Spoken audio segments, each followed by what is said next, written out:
Welcome back to Awaken Truths, and before we dive in, let me just show y'all this vlog from over the weekend. A nice food spot called Brewdog here in the Atlanta area, right around the Beltline. It was smelling good, it was looking good, so this us checking out the scenery, and when the food came in, we was not let down. It's a smooth 9 or 9.5 out of 10. So stay tuned for our random activities we're gonna drop in front of these videos before we drop the gems.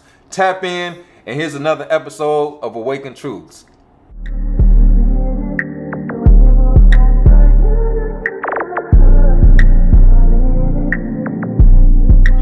What's going on, y'all? We are back again with y'all with an amazing topic. Oh, we got a good one. We're going to talk about, do Jehovah's Witnesses destroy families? I think we all know the answer to that. Yeah, we know the answer to that, but for those who don't know, we'll explain it to you. To the website. So yes, we did decide to go straight over to jw.org to see what they have on this topic. And one of the first ones that popped up under frequently asked questions, okay? Do Jehovah's Witnesses break up families or build them up? The fact that this needed to be a frequently asked question. Yeah, not just a little bit asked, frequently. Yeah, so obviously people are hearing something about this. Let's kind of scroll down. You can also go to the website and look this up too, but we just wanted to point out this one part that had some subheadings that are completely ridiculous. Yeah. And this right here brings out the manipulation. Yes, and the thing, before we even get into it, the thing about Watchtower is if your whole family is a Jehovah's Witness, then yes, they give you fantastic tools to build your family up and to tie them all together. But that's not where the problem comes in. The problem comes in when you have somebody that does not have the same beliefs. And that's where all the manipulation starts. Yep. And that can even be within your witness family or your family that may not be witnesses. So think of it from both aspects. We're going to kind of compare both. Yes. So look at this part. Scroll down to where it says, in our ministry, we show our neighbors how applying wisdom found in the Bible can help them too. So think of how it's always like frequently asked questions and then they flip it. Oh no.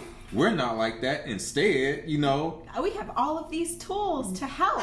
They trying to make it sound good, don't they? Yeah. Trying to sell you, pretty much marketing themselves. So look at the first one.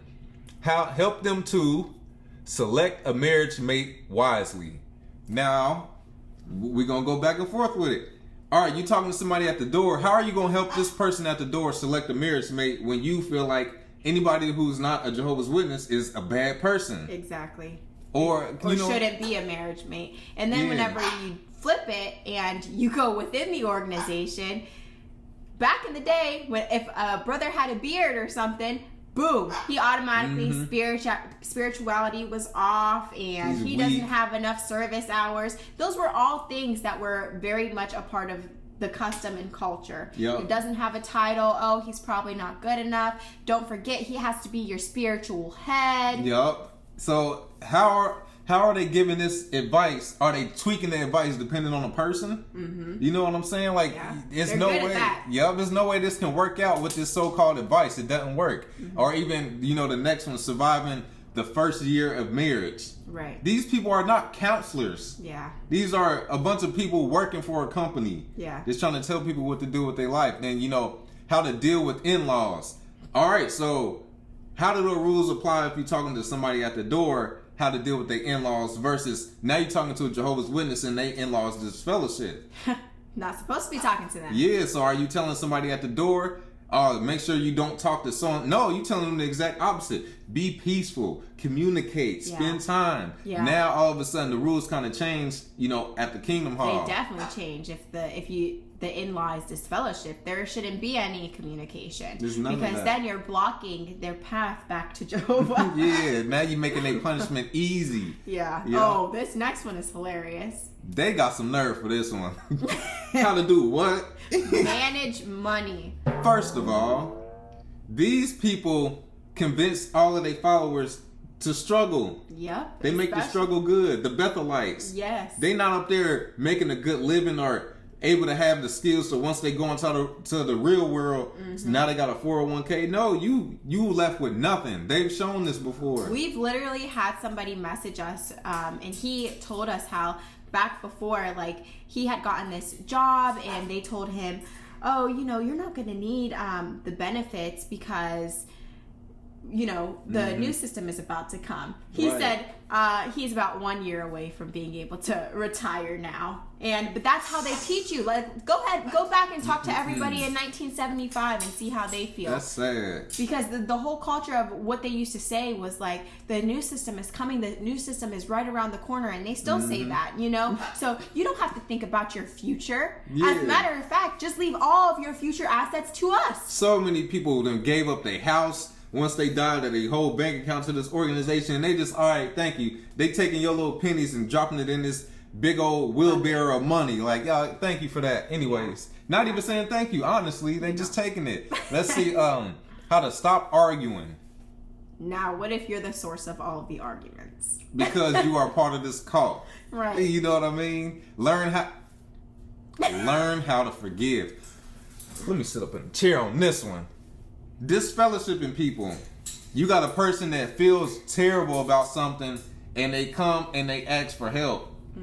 And now you say, Jehovah done forgive you for this one. You got to go. Yeah. Along with the rest of us, we not forgiving you either. We not even going to talk to you. Yes. Are you giving this advice to people at the door on forgiveness? That part. This is what's so terrible about Watchtower is how they handle everything. Like, even with all of these new updates, they never take accountability for what happened in the past. They just try to go and tweak the past to let it be what the present currently is. You know, like, even whenever you talk about the beard video, they never said, you know, we're sorry for everybody being under the, like, they never admit that they're wrong. And then we wonder why there's all these people in the organizations who are so holier than thou and who are always just passing judgments and never looking at themselves or being self-aware of anything that they do. But when you have these leaders who are this way, and you have these sheep that are following, they're going to take the personality of how the leaders move, because that's what they're looking at, you know? So they never admit that they're wrong. They never take accountability for anything. And a lot of the followers show the same attributes, to where it's very easy for them to pass judgment onto others and tell everybody else what they should be doing and what they're supposed to be doing.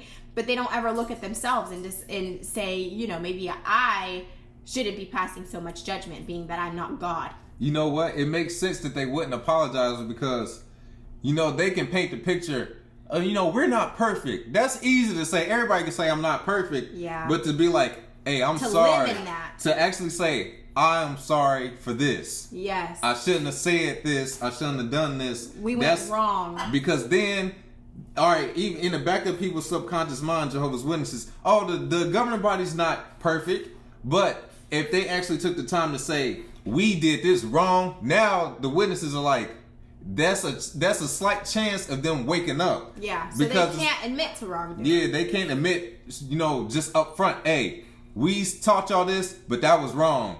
Because somebody's mind might go, it might start clicking. Yes. Wrong. So y'all can actually get stuff wrong. Right. So is what you saying today wrong? Well, what else have y'all got wrong? That might lead into the rabbit hole, which is why they cannot say, you know, hey, we sorry. Yes, and this is another thing about Watchtower that they do really great with, is they are great at painting a picture and making things look really great on paper. Yep. But the culture is very different, okay? So for legal reasons. Right. So taking accountability over something, that would take what? Humility? Yep. Which they tell their followers to have all the time, but never display it. Like most business owners. Yeah. Not just the guy that owns the place that, you know, your supervisor. This the man you don't even see that often. Right. That's your governing body. Yeah. So if you look up unbelieving just up in the search bar of jw.org, you get all these different like little Watchtower editions and things. Look at them. Yeah, just read a couple of them. Let's see, reaching the heart of unbelieving relatives.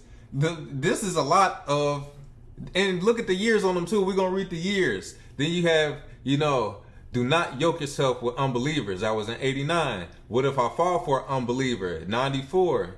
Love and concern for unbelieving relatives in 75. We about to go in on that one. Yeah. Then can you reach out to an unbelieving mate in 2010? This doesn't sound like unity of family. No. If you are separating and having to put this many articles out over and over. Well, let's get into this one right here. The loving concern for unbelieving relatives. I hate how they make everything sound so, do this with wisdom. How to make a wise choice. Not just concern for unbelieving relatives. Loving concern. They have to make everything look so extra good. Yup. Let's look at this. Is wild. All right. So we are going to start right here in the third paragraph. It says, but maybe you have tried to share the good news with your relatives and had little success. Similarly, Jesus' brothers were not exercising faith in him even 3 years after his baptism. Yet Jesus did not quit trying to help them. Evidently, it was to his half-brother James that Jesus appeared even after his resurrection with good results. Not everyone will respond favorably, to be sure, but is it possible that further efforts to aid certain ones of your relatives would bear good fruit? This is what's so irritating, is that I remember my sister even bringing this up this past weekend. Like, I can't believe that I used to, go knock on people's doors asking them, do you know how to have a happy life? And she remembers one instance where somebody said, well, I already have a happy life. And that's like not believable to Jehovah's Witnesses. At all. Okay? It doesn't matter. There's no way you have a happy life without this organization. Look at me. Knocking on doors Saturday at 9:30 in the morning. Like, you want to be this happy. Yeah. You know what I mean? And you can read, a lot of people can read energy without even realizing it. You can lie to the ears and lie to the eyes with deception, but energy is felt. You can see or feel when somebody is like, this person in a cult, this person acting weird. Like anybody coming to your door, good morning. It's like, what's wrong with you? You can't answer any questions for yourself. Like, I remember being stuck at the door, not knowing the right answer to try to say, because that's what you're thinking about. Nothing is organic. It's not what you came up with, because what you come up with is wrong. Everything you come up with gotta be what this book is saying. Yes. Yep. So you are constantly and persistently trying to change your relatives and what they believe, instead of just being able to enjoy your relatives for who they are. You can't be that way. Do you know how taxing that is on the other side? That's I can't imagine just being on the other side, having that witness family member that's always just pushing. This is like, we can't just kick it and not talk about that Bible stuff. Like, bro, that's lame. Literally. Or even just if you did grow up in the Kingdom Hall, remember, like you were saying, and then you have witness family members like, well, you know better.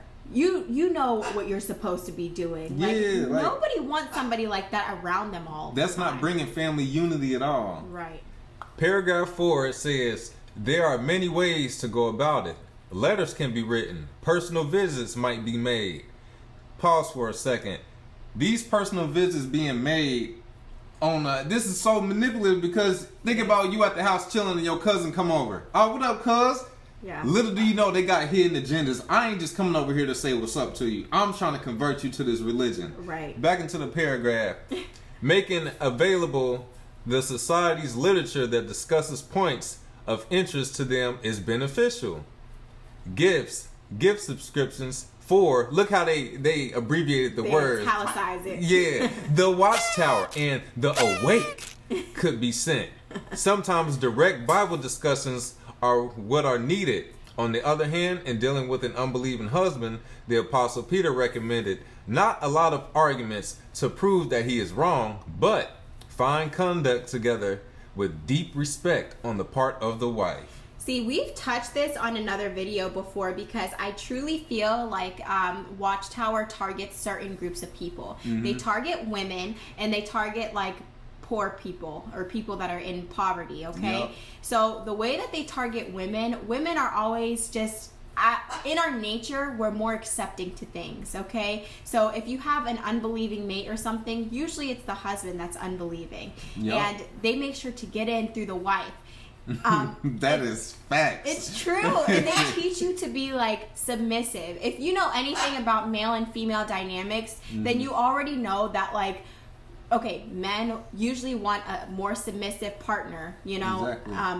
As the woman, because that's just our nature. So if you go from being this like wild chick to all of a sudden now you're having this deep respect for your husband and not talking back. Yes, like, you're being more submissive. That's how they try to pull the man in. They're not dumb. Like Watchtower is not a dumb set. They know psychologically how to get to people, and they know basics of male and female dynamics. That is so true. Thinking back of how many not single, but sisters that didn't have a husband there with them, or they had unbelieving mates. Yeah. Yep. They didn't. They had a husband. He just ain't go to the hall. Yes. It was a lot of that.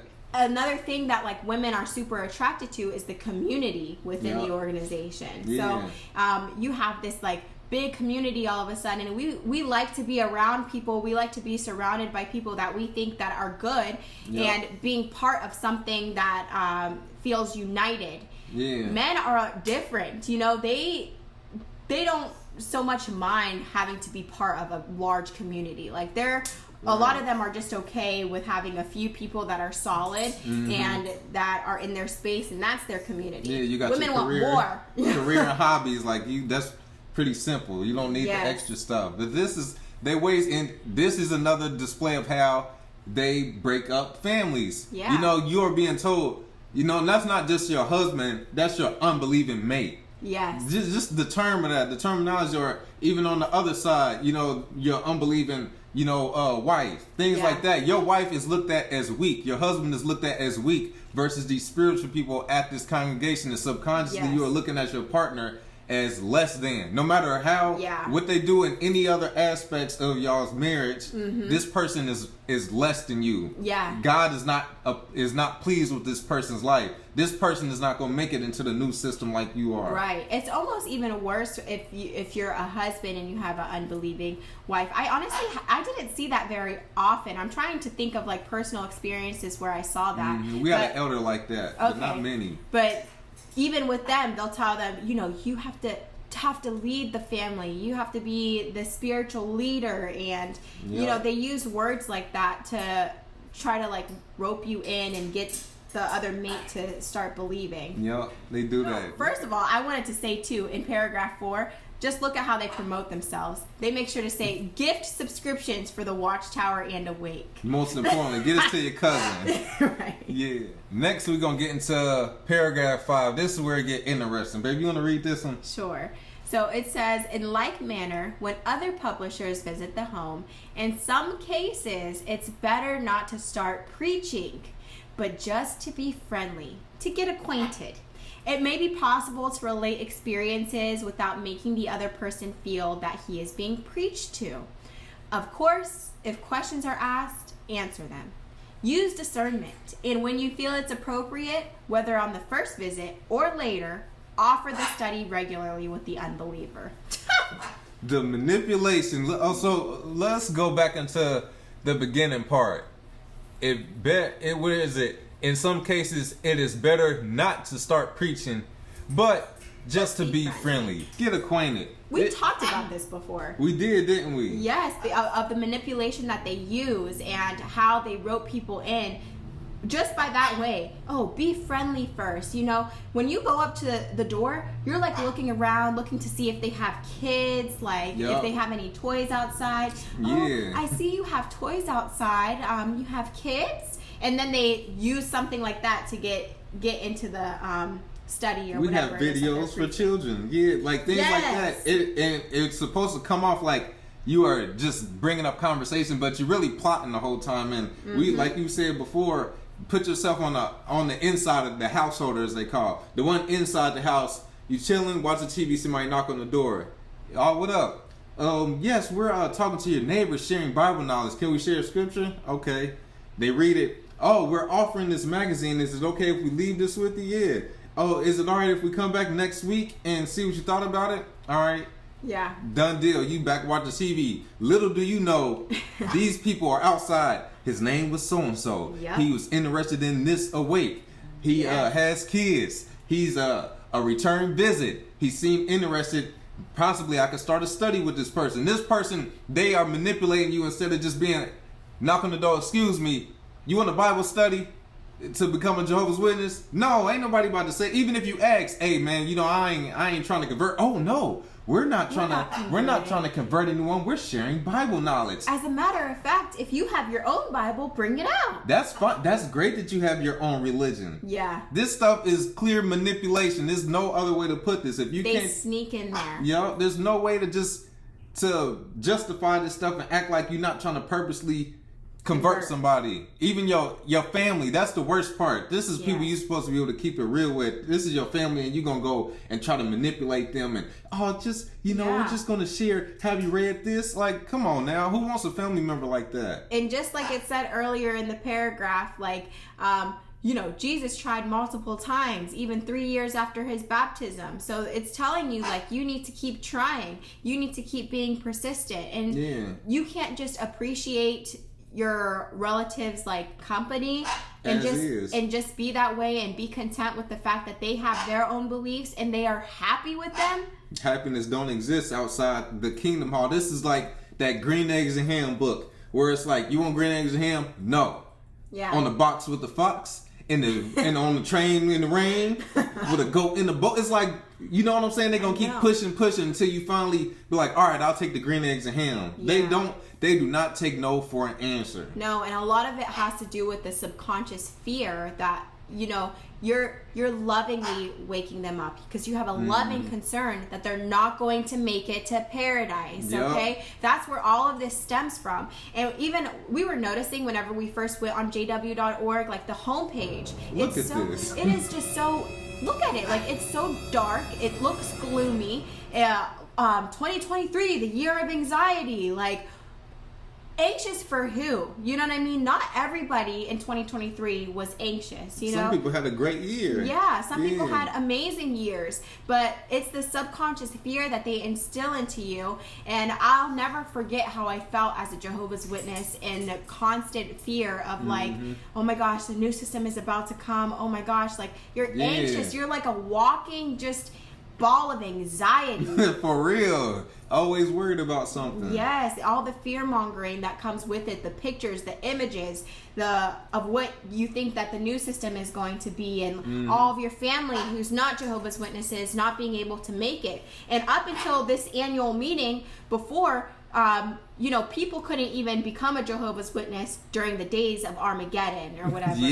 Now that's changed. It's okay. New light. So it's a constant thing, and you can never just be content with other people being happy with their own thing. No, and leading into that, let's talk about dealing with family members. Yeah. Now, in the comments, you hear everybody got different stories on how, this organization destroyed their family. So we started off the video, instead of us seeming like we just some angry apostates just lashing out against the organization, we put it, this is the best way to do these videos by just saying, here's jw.org. This is what it says. Look at our apostate information. Yeah, our apostate information that we making up and typing up on our free time. We just repeating, what's going on. But I can even say with my family, like, all right, my mom, for those who haven't seen our videos, my mom been in this fellowship since before I was born. Yeah. And my mom is one of the most giving, loving people you'll ever meet. Like, she does for...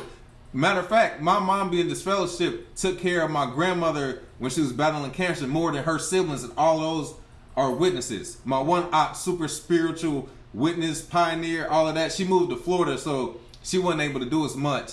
But the rest of the family that's local, my mom did all the work. To this day with my granddad, my mom is over there making sure he take his medicine, making sure he has something to eat. Yeah. All of that. Taking care of the yard, things like this. So that's my mother's personality. And she's regular at the meetings, has been for many years. Yeah. Took us to the meetings sometimes when we were younger. And yet, she, in the back of her mind, feels like she's not good enough because she's not reinstated. You know what I'm saying? Yeah. So that goes to growing up, looking back. My grandparents would always take me and my sister. We would go over there. We would go to meetings with them. We would go to the aquarium. We would drive an hour to the Newport Aquarium. Yeah. We'd go to the zoo. Every Monday we would have family day, at my grandparents' house. And my aunt and my uncle and the kids, everybody. But it was like my mom was never included, and even at the conventions, my mom would always go outside and sit in the car by herself. In the meetings, walk in, hey, people would speak to me and my sister, but not my mom. Yeah. You know what I'm saying? Yeah. Things like this. But once, I start kind of learning how this thing goes, I never stopped talking to my mom. Even when I became a witness, I still talked to my mom. When I moved out, me and my mom actually got closer. I never followed that rule.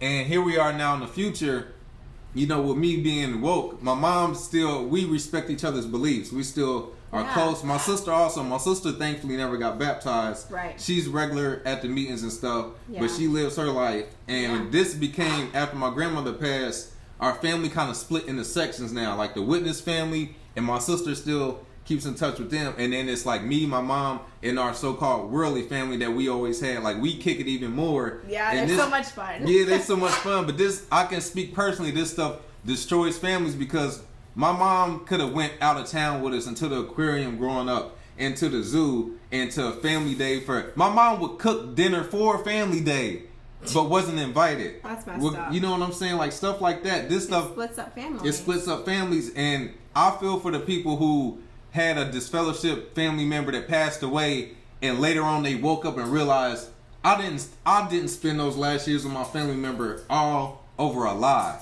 You know what I'm saying? God, that's terrible. I couldn't imagine that, and I'm thankful now that I get to still experience stuff with my mom. Now we all going on trips. My mom never really got to travel up since she was young, but now with us being grown, it's like, Mom, we going to New Orleans.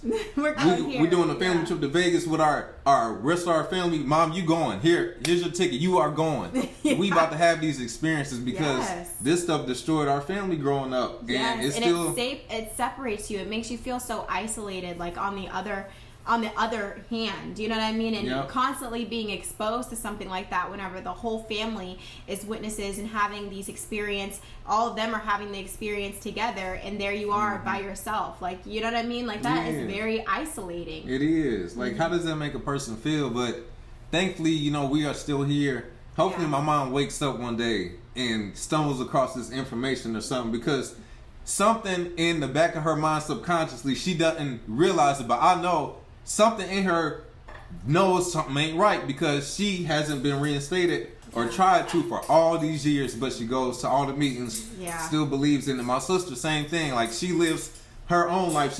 My sister never had witness friends ever.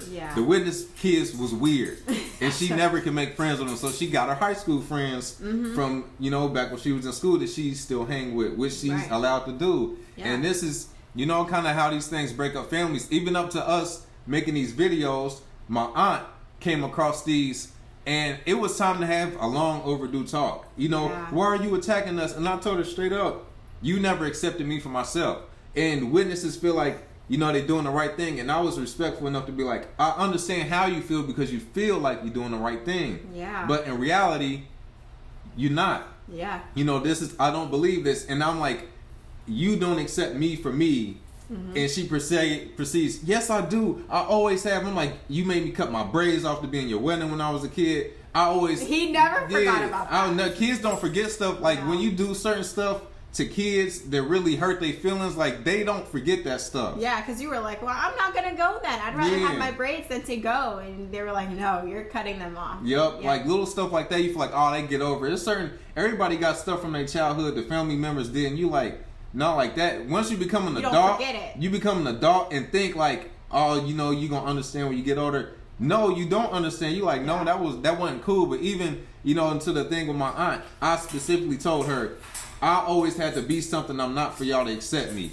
She said, that's not true. Then proceeded to excommunicate me because I don't want to be what they want me to be. You know what I'm saying? Exactly. So yes, this stuff, it literally destroys families. It does. And I even notice it. Like, I'm very grateful because, you know, my family, they still talk to me and everything. But even just the small micro dosing of like what they believe and trying to kind of set boundaries, you know what I mean? Because it seems like every time after they have a meeting, my grandparents, okay, especially my grandma, every time after she has a meeting, she gets back on her like spiritual stuff, okay, and she's calling and she's like, you know, we just want you to make it to the new system and yada yada, but she'll be cool like all week. We're talking about different things all week, okay? And then here comes right after the meeting, and now she has to tell me all of her beliefs because she feels like she has to, you know.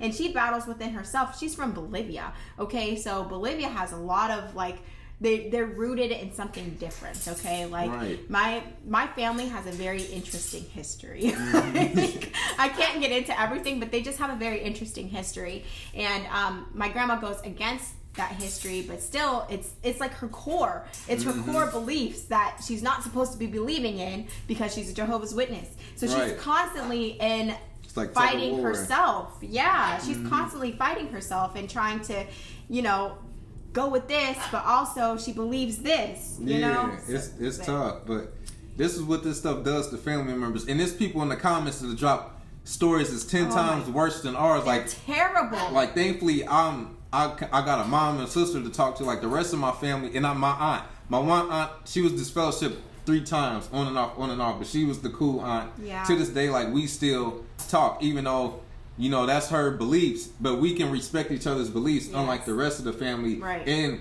the worst part about how this destroys families is the family that did terrible stuff didn't got this fellowship for the wildest. I got a cousin that cheated on his wife multiple times, disfellowship multiple times, and they still together. And that was one of the first people that like removed me from his social media. It's like, all I did was stop going to the Kingdom Hall. That's it. Yeah. Bro, you cheat on your wife with prostitutes and strippers. Like, bro, that's wild. You know what I'm saying? Like, all things like this. Family that, you know, are alcoholics and all this other stuff. These are the ones that are like, oh, no, you're bad association. Like, hey, I might cheat on my wife, but you not going to the Kingdom Hall. I'll draw the line. Yeah, but you know what? It makes sense because the organization breeds a lot of weak-minded people. So even when it came to like peer pressure and all that stuff in school, it's like bad association. Like, how weak-minded are you that you can't have? Nobody can force you to do anything, okay, that you don't want to do, unless they're like really physically forcing you. But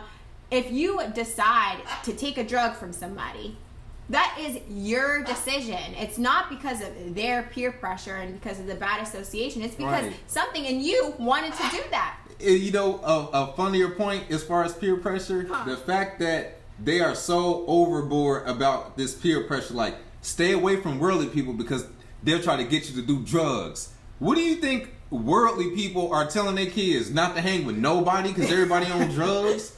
Like, bro, that is a very small percentage. Educate your kids on drugs. Yeah. You know what I'm saying? Hey, son, don't smoke no crack. You see that man over there walking down the street with a trench coat on and it's July? He smokes crack. Don't do that. Okay.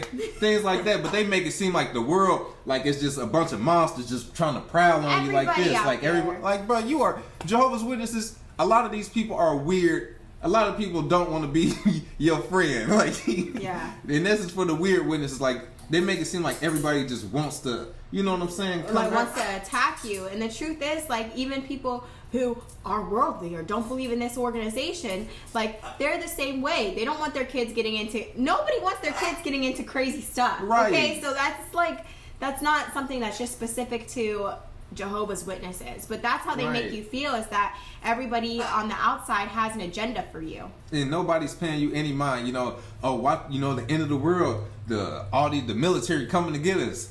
Man, most people go the other way when they see Jehovah's Witnesses. Y'all come knocking on the door, people cutting the lights off and hiding. Like, ain't nobody's paying witnesses no attention, man. Yeah. Besides the ones that do content on it because it's funny. The ones watching it, because this stuff is wild. But other than that, like the average person, maybe 1 out of 10 people even know anything about Jehovah's Witnesses besides they knock on people's doors. Other than that, people don't know. They just know all this them people to be on the doors, and who cares? Yeah, and they have no idea about all of the true like in and outs unless they know somebody or has been a part of somebody who is a Jehovah's Witness as well. And guess what? They can relate to all of the things on how it tears families apart. It rips it apart. Yeah, because they're always trying to shove the information down their throats. Exactly. And the fact that they have so much information on how they don't ruin families make you question, well, why is this such a topic of discussion if nothing at all is happening with families being torn apart? Exactly. Yeah. Exactly. Yeah, but this is a good one. Chances are we have to touch on this one again because this is honestly, this is probably one of the biggest problems. This is like the root of all problems with Jehovah's Witnesses. If you think about it, it's this separation of family. It is, absolutely. Because any experience that, like, eventually we'll start having people on the show and everything to talk to and share their experiences, but a lot of their experiences are similar, and it's rooted in the family, you know, and the family getting broken up and them getting treated differently by their family. Like, I had a girlfriend that I had met on Instagram, but her family did not talk to her, like none of them, and that's you don't think about how truly evil that is. Like, you're talking about a 20-something-year-old girl, doesn't know nothing about the outside world to a full extent, because you grew up in this organization that told you not to prioritize your future, that told you not to prioritize education, that doesn't know how to go out into the economy and, like, truly build something for themselves yet, and they're going through that transition phase all by themselves, without their support system, without their family. It's crazy to me that a mother or a father can excommunicate their child and truly not talk to them. Like, just, for real. And just do that to them. How? They're not dead yet. No, but they dead spiritually according to this, you know, this religion. Most of the times, think if you don't know anything about this organization, you meet a person, oh, what you doing? You seeing your family for the holidays? Oh, no, my family doesn't talk to me. Usually you like, what you done did to your family? You just stole, you know, because that's not normal unless somebody has done something terrible to their family, you know, because everybody got that family member that's just a terrible person that caused havoc. And even then, you still, a lot of times, some people might still talk to them, but when you explain this stuff on, well, you know, my family's part of this religion and I made a mistake, and they won't talk. They're like, what? Man, that's wild. Next thing you know, that's how they start watching these kind of videos, because it's like, you ain't gonna believe this. Yeah, whenever I start explaining, like, some of the traditions and, like, principles and things of the organization, people are like, what? Why would you be a part of that? Yes, it is so crazy. Now, whenever I talk about it, I literally think that. I'm like, how did I think that was all okay? I'll promise you, if our family went into this, ain't no way. No. It's the fact that, you know, that's what most religion, they indoctrinate the kids little, because if you've been taught this your whole life, just like any other thing, you know, you've been taught something your whole life since you was a kid, all right, then this becomes your reality, your norm. Yes, especially whenever it's coming from adults, because you know, adults know more than you. Yeah, especially your grandparents. Like, that was my whole thing on why I felt like it was the truth. All right, my grandparents are the most intelligent, the wisest people I know. If this is something wrong, they would know. Yeah. Grandparents was wrong, unfortunately, but this was a good one. Yeah, it was. So, you guys drop your experiences in the comments. We love to hear about your guys' experiences too, and just know that you are not alone. Like, yes, it breaks up families, and it's going to continue to break up families. I'm hoping that probably one of their new policies eventually will be to do away with the whole disfellowshipping policy. But then they're gonna lose everyone. I'm about to say they gonna be down to their last 100 members. They do that worldwide, 100 members. But you know, it's gonna be and then something you learn with waking up is family. Like, you got family that's blood, and then you got family that's not kin to you. Yeah. And you kind of understand, like, it kind of softens it a little bit, but you kind of understand, like, that's what I realized, like, my cousins and stuff that I grew up with, it's like, well, dang, if you won't talk to me over this, are we really family? Right. And then this other people, like, you might meet a co-worker, y'all become like this, y'all talking every day. Yeah. That becomes family also. And then, of course, meeting other people that used to be,